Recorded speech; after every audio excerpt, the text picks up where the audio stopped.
We are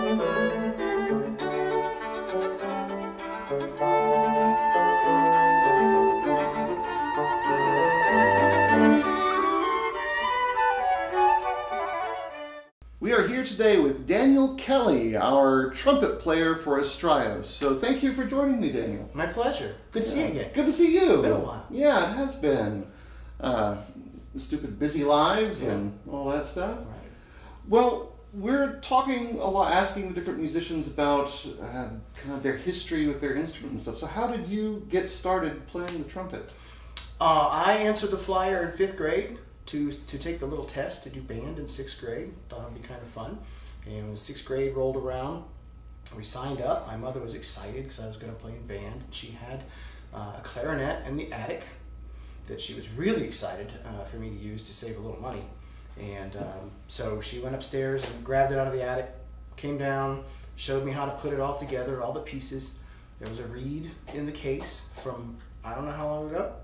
And she stuck it in her mouth for a while, and then she put it on the mouthpiece and gave it to me to stick in my mouth, which I thought was kind of gross. And I thought it was awfully complicated and didn't know anything about it. I wanted to play drums.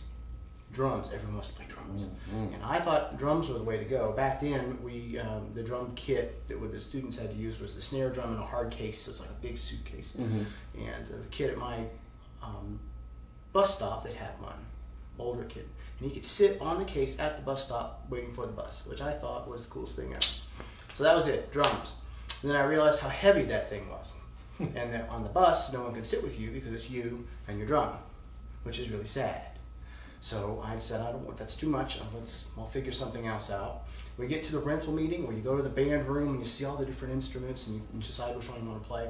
And I scoped out the instrument that looked the easiest to carry, the easiest to put together, had only 3 buttons, which seemed very, very simple. And you can sit on it at the bus stop, which I don't recommend anybody do, by the way. So it was between the trumpet and the trombone, and I decided I didn't have the balance to sit on a trombone case in the bus stop, so trumpet is the way it was. And I've been figuring out how to play those 3 buttons ever since. Turns out I should have probably played clarinet.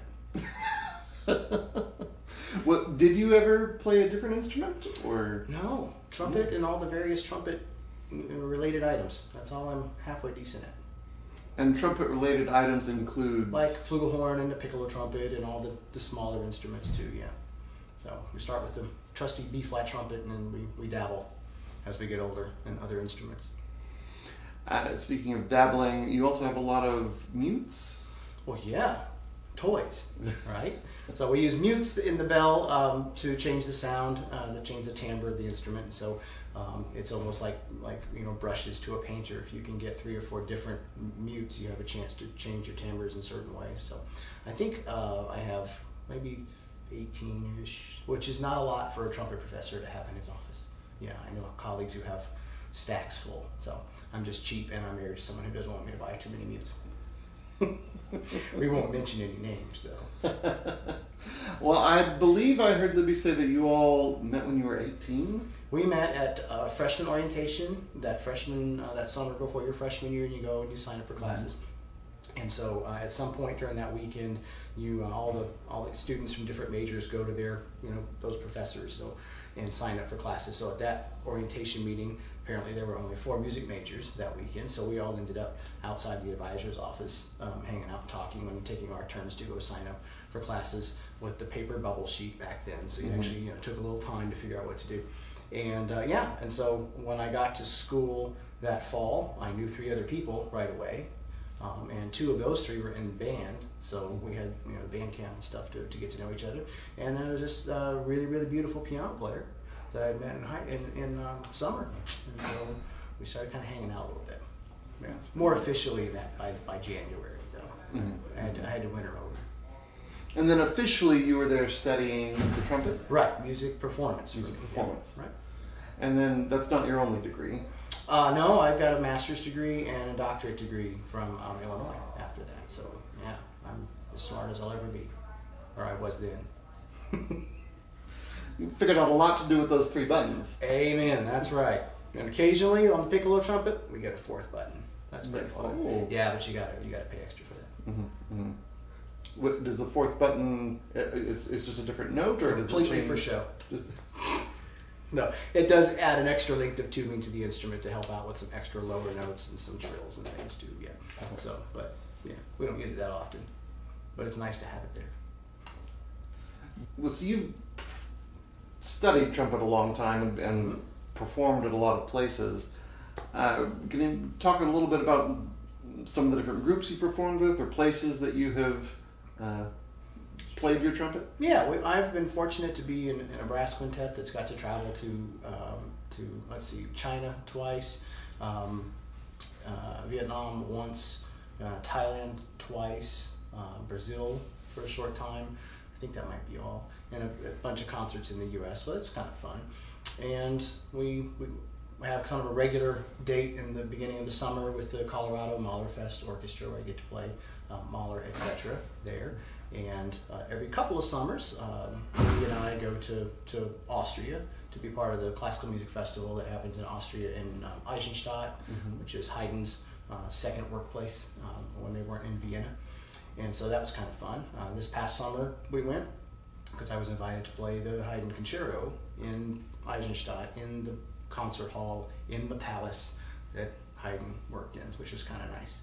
So that's a bucket list item for me. I'll probably never have anything quite that exciting again, unfortunately. But I'm working on it. That's pretty cool. You can always add more to the list. It's true. It's true. So those 3 buttons have taken me to some pretty cool places so far. Not to mention Texas. I mean, Well, the coolest. or sometimes Or not so much the coolest. Yeah. So you mentioned one of the performances that was extra meaningful for you, playing in Haydn's Palace. Are there any others that stand out for special reasons like that? Oh, that was pretty great.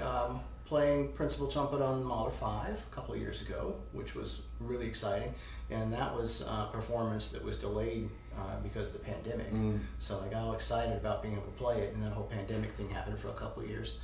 When the festival got back together again, they decided, yeah, we're gonna do Mahler 5 this time, which for trumpet players that's kind of a pretty big deal.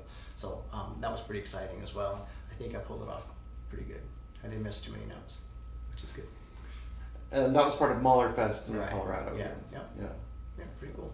I also play taps at service funerals quite a bit in East Texas, and had also played taps at my own dad's funeral, which was pretty meaningful. Yeah. And I'm told that typically if there's not a trumpet player available for veteran funerals, they'll play an electronic bugle. The servicemen will hold this bugle. And so I found out that was going to happen at my dad's funeral, and I don't think my family would have allowed me to just sit there and let an airman hold a fake bugle. So I brought my horn, and thankfully that part of the service was first, so we can get that over with, right, and then go sit down and deal with the rest of the funeral. So I gotta say, of the entire day, that was the easiest 90 seconds. I was just to focus in, do my thing, and then once I put the horn down, it was not a pretty sight after that. Yeah. I also played for Libby's grandfather's funeral. Same thing. So, yeah. Didn't have to use any buttons for those, so yeah. This feels like cheating. What about, those are some meaningful experiences you had getting to play. Anything on the more exciting or spicy or funny or embarrassing side of things like that that? happened in a performance? I lead a pretty clean life. Yeah, nothing bad ever happens to me. You believe that? No? I did. One of my first exciting gigs when I was in college, I got hired to play second trumpet on a tour, a out and back tour of a very prominent Elvis tribute show. He would not let us call him an Elvis impersonator because that was an insult.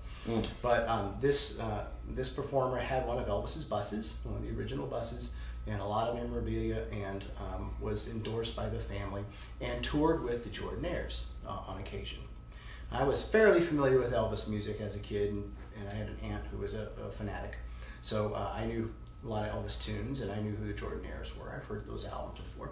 So we're getting that bus, technically a bus, and we drive from Nashville overnight all the way down to Lake Charles, Louisiana at State Fair, which is quite a trip of, I think, 12 hours or so.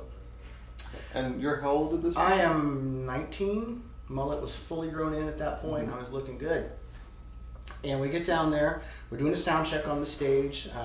The the lead trumpet player in the group had toured with everybody already, so he knew everybody, and we're doing our thing, and then all of a sudden these older gentlemen come walking down the theater, and everything stopped in our sound check, and everyone was waving and everything, good to see you again, and all that. And I leaned over to the lead trumpet player and I said, "So who are those guys?" And he said, "Well, those are the Jordanaires." And I said, "They sounded more like a gospel group. I always thought they were black." First thing this lead trumpet player does is start laughing and running up to talk to the Jordanaires and tell them this kid, this 19-year-old with a big mullet, always thought from their albums that they were a black group, black singers. And they took that as the highest compliment. That's what we're doing it right then, aren't we? And I got up to him, I was all embarrassed, and I said, "Well, yeah, you're doing it right."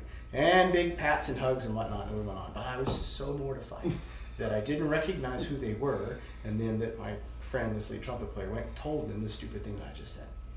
So other than that, I've lived a very clean life. That's the one time. Just that one time, that one slip up. Yeah. It's only one I'll admit to on camera. So there.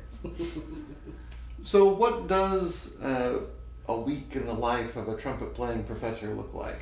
I teach lessons at university and try to keep up my own chops along the way. I play with the Dallas Winds once a month or so in Dallas, fairly well-known concert ensemble, wind ensemble, and try to keep up with the performing schedule and clinics and things like that as much as I can. Go out and visit high schools and talk trumpet with their trumpet heads, which is my favorite thing to do. And and then hopefully once in a while the weekend rolls around and I don't have to shave and I can relax. And then Monday happens and we start over again.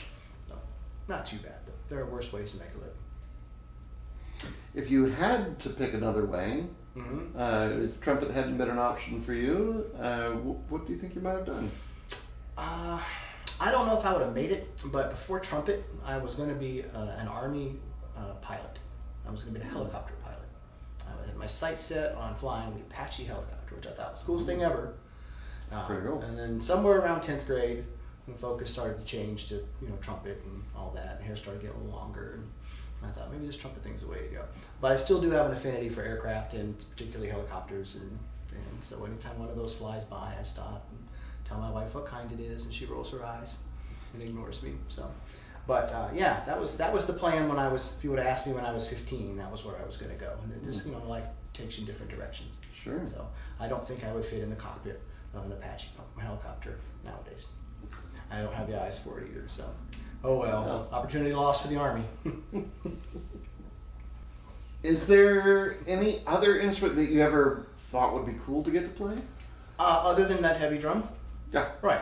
I think it would be great if I knew how to play guitar. Yeah, and only because I think it's pretty cool to sit down and be able to make that much music all by yourself, and maybe even sing a little if you're so inclined. And no one ever asks you to whip out your trumpet at a party and play. So guitar would be pretty cool. But I'd have to learn how to play it really, really well, because I don't like really bad guitar. So that would be on me, I guess. Yeah. And with your instrument of choice, with the trumpet, are there any misconceptions that a lot of the public has about the instrument or about what it takes to play it? Maybe. I think people think it takes a lot more air to shoot through the instrument to play the instrument. And that's something that I never thought about until the pandemic started and we had this big debate about, how far air shoots through brass instruments versus flute and singers and all. I remember all that happening. And it really doesn't take a large volume of air. It's not nearly as much as you use to blow out a birthday candle.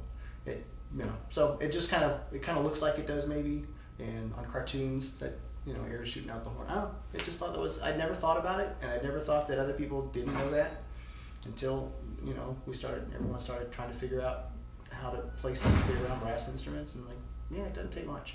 So I think that might be it. I think it's interesting that we've only had buttons. We've only had valves to press since about 150 years or so. Before that, it was just a long tube that we buzzed into.